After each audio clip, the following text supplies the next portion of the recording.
It's a video review of the new ICS M3 submachine gun. When you get your ICS M3 submachine gun, it comes in a box very much like this, because this is the box that it comes in.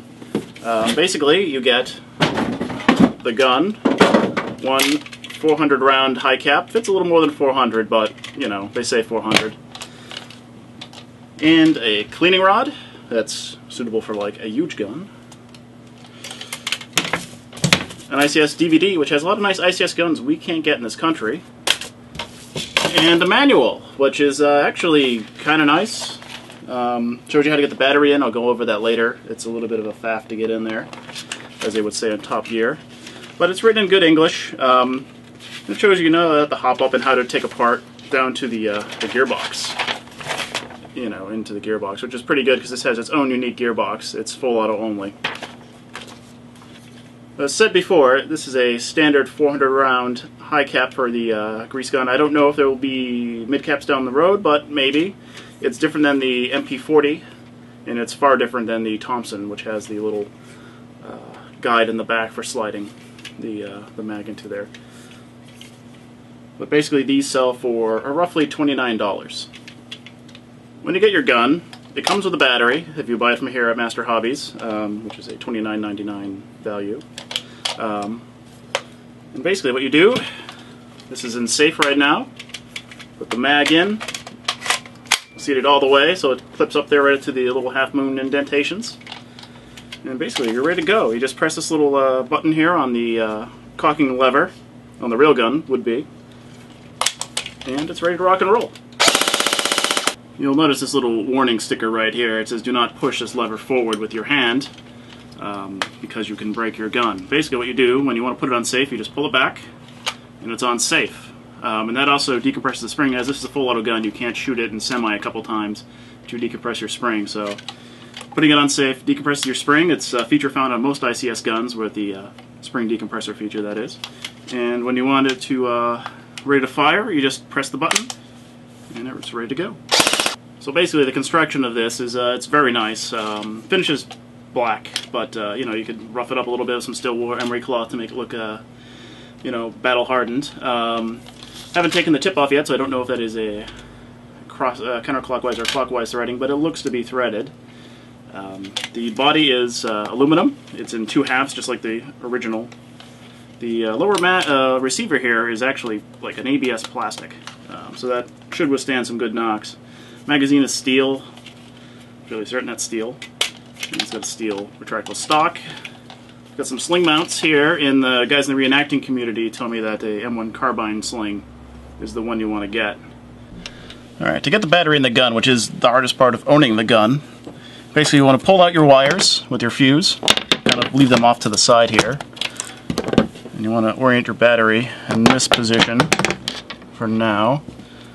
You can see there. And you want to have them going straight up and down, the 2 3-cell segments.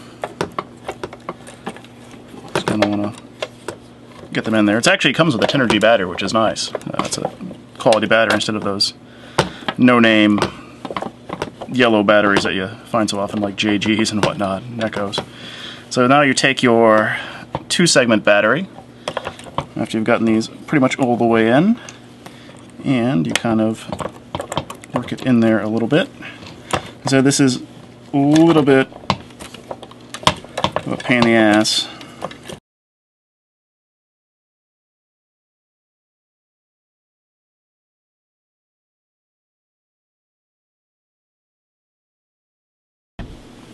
Alright, basically to get the battery in, I think it's probably just better off just taking the gun apart. Just pushing back on the sight to get it out. There it goes. And we'll push this button down, pull out the stock, and this little metal trigger guard comes out. Just a little bending. Alright. Basically, this guy comes right down and off. That's your the only plastic piece on the gun other than, you know, the orange barrel cap. You can see the mechanism in there too for the decocker and safety. And now we just undo, I think, 2 screws. So it's actually a torque screw, or an Allen. It is indeed an Allen. It's a 2.5. So we take this guy off here.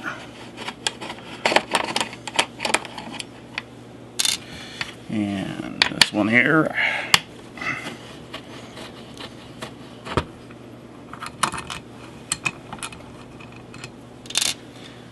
And this guy right here.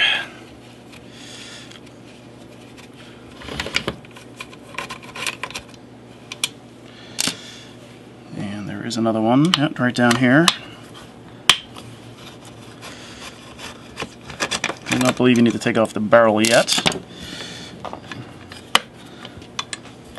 So this part is part of the other side. It's part of the left-hand side. So now we can just lift this off simply by rotate this. There we go. We're almost there. Now we need to rotate this. We need to remove it, apparently. Never mind the rotating. I'm going to unscrew this right there. Or you could just buy a 7.4 800 milliamp hour LiPo, because it'll fit right in there. But there it is, a little pen, screw, and you can actually now see the gearbox. It's pretty nice. It has a sort of a sliding contact switch here, which should be nice and durable. I've run my M4 ICS on like 11.1 LiPo, and it's without a MOSFET. It's actually like held up really well. It's got a turbo 3000 motor, very high RPM, very high speed. Even on stock battery, you'll get 950 rounds a minute. It's like metal bushings, 8mm metal bushing. It's a ported cylinder because, you know, the barrel is so short. The barrel is only a 220mm long barrel, so you're probably going to have to use a MP5 style barrel or cut down one and deburr it. Hop up is nice. It clicks when you set it, so it holds in place nice. I have yet to field this. I'm going to this weekend at an outdoor game that allows full auto, which is cool, so I can see the range. I know the barrel is a 6.08, which is not a Type bore, but it's aluminum as well. Yeah, so that's that right there. Your decocking lever. Also your safety. Does both. See that? You can also see my nails that are also nasty. So yeah, nice and aluminum. So basically the battery, when you get it in there, just goes a very little room on there. So you can see they actually molded a little stop here so you can't go past this point. If you could have put a 1600 milliamp battery right down the side. So I don't know if it needs it for strength, but you know, you could modify these little stops right here. I think they might be holding the gearbox in place though, so it might not be wise. So basically you're going to take your battery, and trust me, this actually takes less time than doing it the way they say in the manual. And arrange it like so, and you can stick your connector on it.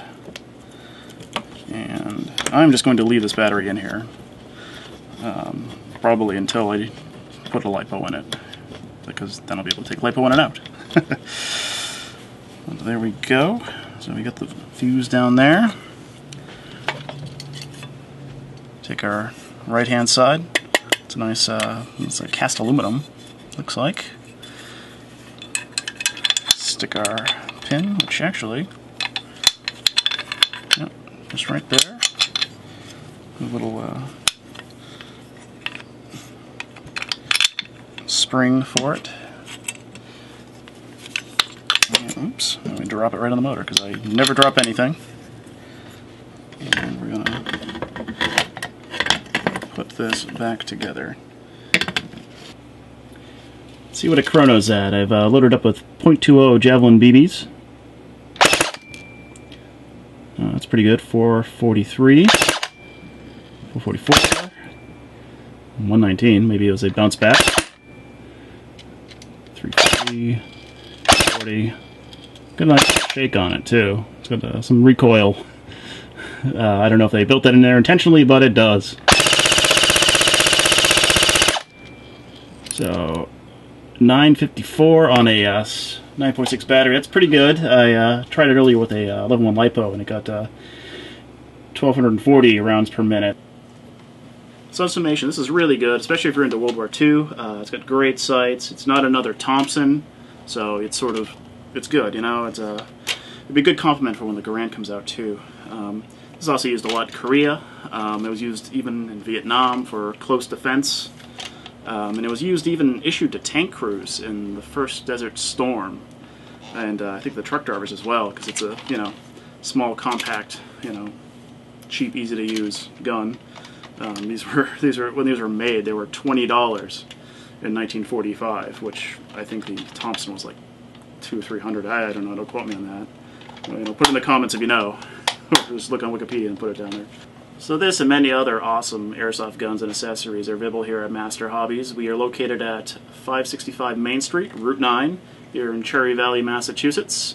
For those unfamiliar, it's right next to Worcester. We're probably about 15 minutes off the Mass Pike, easy to find. If you like the video, subscribe or, favorite it. Anyway, see you out in the airsoft field.